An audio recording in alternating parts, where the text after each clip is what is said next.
Gen Z is becoming a generation of doomers. We've taken the black pill and a lot of us are struggling. 30% of Gen Z is considered to be depressed. 30% of Gen Z is considered to be suicidal, and over 60% of Gen Z has reported experiencing recurring stress or anxiety towards the future. This generation is going down a dangerous road, becoming more pessimistic and hopeless and nihilistic than any generation before us has been. And now older generations might just say that we're soft, or spoiled, or weak, or say that the problems we're dealing with today don't warrant the sort of statistics I mentioned. But the population of Gen Z are actually struggling, actually hurting themselves, actually lost and confused and more overwhelmed than ever. At this point, it isn't about whether or not the statistics are justified, or whether it's valid the way that we feel as an age group. When it comes to pointing fingers or throwing insults, we genuinely have to take a moment to understand how real people are being affected by this, how young men and women are struggling today, and how it's gotten this bad in the first place. You see, I want in a way more than anything to do something about this, to help whoever I can to stop the bleeding. In the world at large today, there are a lot of people who feel alone in their suffering, who feel unheard and misunderstood by the people in their lives.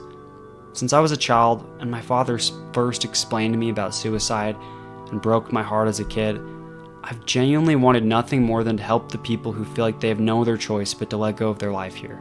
I've genuinely wanted to try to save even a couple people throughout my life if I can. In a way, I think that's what this has all been about, doing YouTube in the first place. I know I don't have all the answers, I'm just a dumb kid like the rest of you, but I've been through it. I've experienced all of the pain and negativity this generation is feeling. I've grown up alongside the internet and seen firsthand all of the content which is contributing to this. And so at least in a way, in a small way, I think I can help to make this topic a little more clear and reach out to those who are suffering from this the most. First of all, I made an entire video on this channel about the problems of the modern world and how they contribute to a problem of meaninglessness in our lives. I go a lot more in depth there than I am going to here in examining the problem. And it's a video which I think genuinely could help some of you who are struggling. So when you finish this, I recommend you giving that one a watch. But just to sum it up briefly, I think a massive reason Gen Z has become so nihilistic and blackpilled is due to the specific circumstance of the world today and the unique development we've had unlike any other generation before us. Gen Z grew up alongside the internet, grew up in a world more interconnected and globalized than ever, and along with all of the good these things brought about, a lot of negative exposure came with it, be it shootings, the potential of nuclear war, global politics, sadness, horror, tragedy, drama, insecurity, competition. All of this in an ecosystem that seems to feed on our fears and anxiety, sending us through feedback loops and algorithms which seem so definitive they convince us of the worst possible outcomes and events in the world. All of this contributes to a sense of collapse, like the world is getting worse, like we're trapped in a cage underwater and the level is slowly rising as we grasp and claw for air. Although I do think there's a lot of negativity in the world, there's a lot of tragedy and suffering and things you dwell on endlessly, I also think that this is an entirely unnatural thing. We aren't meant to have this much exposure to violence and horror and collective fear. Something new viewers to the channel might not know is I live in Utah. I live just down the street from the college where Charlie Kirk was shot. I'm not getting political, but whatever you believe, everyone online seemed to have seen this video. The footage of a man being shot. Literally hours after it happened, seemingly everyone in the world had seen something so graphic and awful, and it became a cultural moment which happened right down the street from where I live. And this isn't the only example. There are dozens of times in my life where I've been scrolling online or on a website somewhere, and boom, some graphic footage of violence, or worse.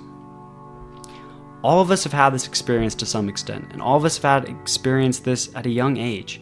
From pornography to drugs and alcohol on TV, our culture doesn't shy away from throwing kids in the deep end anymore.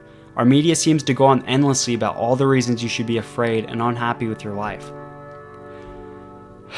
A good friend, someone who was really just full of love and light, once told me that they only report it on the news when a bus crashes and people die. They never report it every day in every instance where a bus makes its route just like normal, and people get where they're meant to go and everything is fine. Now don't get me wrong, I'm not saying that none of that negativity is real. The world has its dark spots, it always has. What I'm saying is these dark spots are so much more visible and televised and pronounced and shared around more than they've ever been. And I think for young people especially, being inexperienced and impressionable, such an exposure to these dark spots at such a young age can be traumatizing. Look, I'm going to break the fourth wall for a second to be honest with all of you. I'm reading a script right now. I script all of my videos. But as I'm writing this in the past, right now, I'm literally almost in tears, although I haven't cried in literally years. This video has me more emotional than anything else I've ever made because I know that this is affecting everyone I know who's my age. I know how it's affecting me, how it's affected me. And in general, I know how hard life can be and how people are struggling right now and that I can do nothing to help besides this, I guess. You see, to get personal for a second, I've known a lot of people in my life, including my dad, who I haven't spoken to in years. They let the negativity and darkness in the world consume them. Some people seem to just kind of go off the rails and lose their heads because they can't handle all of it, whether it's the child trafficking rings and the Epstein list, or political violence, or just the division and hate that's taken hold in our country. For people who aren't constantly and actively defending their peace, all of this will drag you down. In the words of a great character from a great and powerful movie, the world isn't all sunshine and rainbows. It is a mean and nasty place, and it will beat you to your knees and keep you there if you let it. You, me, or nobody is gonna hit as hard as life. But it isn't about how hard you hit. It's about how hard you can get hit and keep moving forward. How much you can take and keep moving forward. That's how winning is done. During the darkest periods of my life, dealing with my health issues and confronting the problems of the world for the first time, I learned something really powerful and life-changing for me. And it wasn't an easy lesson to learn, but I want to try to express it to you guys. In my favorite philosophy book ever, Man's Search for Meaning by Viktor Frankl, he describes his experiences as a Jewish psychologist in a concentration camp. He talks about how when everything was taken away from him, when his family was gone and he didn't know if they were alive, when his possessions had been stolen and his head shaved and his identity reduced to a number stitched to his clothes, that he found the one thing which couldn't be taken, that thing which I also discovered in a way, something which he labeled the last of human freedoms. You see, when you're really forced to suffer with something real and physical and inescapable, like I experienced with my health, you realize that genuinely nothing in the external world can be controlled. All of the what ifs, the darkness, the potential for horrible things befalling you or your family, to some extent those things are beyond your control. There's something external which can be forced upon you, just like your health taking a turn or your body being thrown in a camp. Epictetus, a famous Stoic philosopher, once said famously, "We often suffer more in imagination than in reality." For a long time, I suffered emotionally for what life I might live, for what potential there was in a world like this one for pain and loss and struggle, and in part that made feeling the way I did with my health even worse. Through being confronted with poor health, I realized in a way that I was dealing with something I couldn't fix, or at least something not entirely within my control, like my mind. I realized that none of the things I had been anxious about had happened, and instead something different, which I couldn't have predicted at all, was suddenly tormenting me daily. And in that moment, I realized that I couldn't predict the future, that it didn't matter what could happen, and that we shouldn't stress about everything bad. In a way, I freed up that emotional energy and focused just on those trials ahead of me. Over time, I trained myself mentally to become more comfortable with suffering, more grateful for the blessings I did have, and more entranced by the beauty and wonder of the world regardless of everything, regardless of how I was feeling. And with time, I learned to protect my own peace and not let so much of the world in to disturb me. Now I've managed to find things which help my condition a lot, which help treat the symptoms, and physically and emotionally and in every way I possibly could be, I'm flourishing and more happy than ever.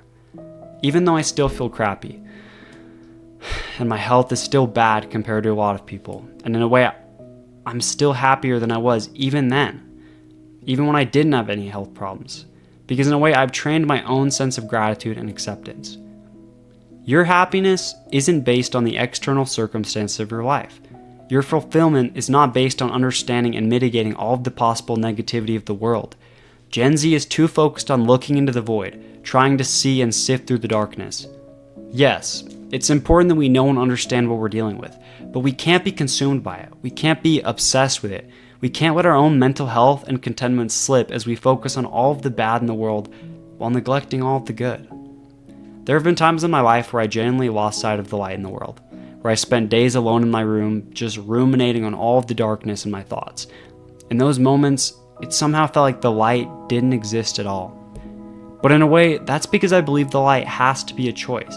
Darkness and chaos is the natural state of things. The light is the balance and the equilibrium which we need to maintain and fight for ourselves. When you look at a tree, one person might stop for a moment and think, "Ah yes, a tree," and walk past and ignore the others.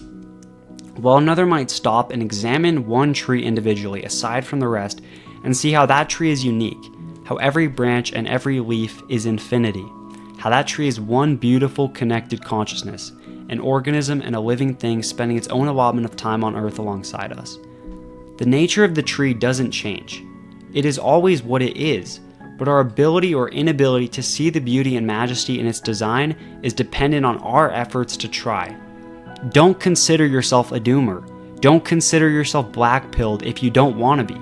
Don't be a victim of your own perspective, and don't let the negativity of the world drag you down and erase the parts of you that are valuable. Every child is born into this world with light and innocence, and that wonder and curiosity is still inside you now. It's just buried under all this filth and chaos brought about by the circumstance of the world, and it is our job to uncover that inner child again and find meaning and purpose in our lives once more. I hope all of you can find that light and stop perpetuating this atmosphere of gloom our generation seems to embody. Fight for your lives and for your futures, and stop letting the darkness consume you. If this video has done anything for any of you guys, I just want you to know that the future can be as bright as you'll let it be, and are willing to fight for it being. Thanks, guys.